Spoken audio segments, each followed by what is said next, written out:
কি ফিলিস্তিন নামটা শুনিয়ে এড়িয়ে যাচ্ছেন? যান, এড়িয়ে যান। কেননা ফিলিস্তিন তো আর আমাদের বাংলাদেশ না। কোনো সমস্যা নেই, এড়িয়ে যান। কিন্তু একটা কথা মনে রাখবেন, সেই কাল কিয়ামতের দিন যখন আল্লাহ আপনাকে প্রশ্ন করবে, তখন কি করবেন? কি করবেন যখন জিজ্ঞাসিত হবেন যে কেন আপনি মজলুম ফিলিস্তিনদের পাশে থাকেননি? জানি উত্তর দিতে পারবেন না, কারণ আপনার নিজেরই জানা নেই এর উত্তর কি হবে। এখন হয়তো বলতে পারেন যে আমি কি করে ফিলিস্তিনে গিয়ে মজলুমদের পাশে থাকব, কি করে এত দূর গিয়ে সাহায্য করব?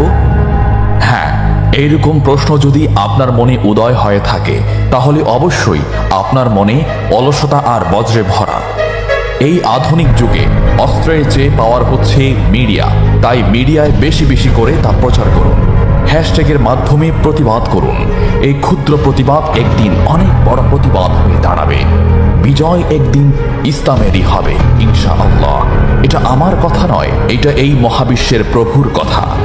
একটা কথা মনে রাখবেন, ক্ষুদ্র ক্ষুদ্র বালিকণা, বিন্দু বিন্দু জল গড়ে তুলে পাহাড় পর্বত, সাগর অতল।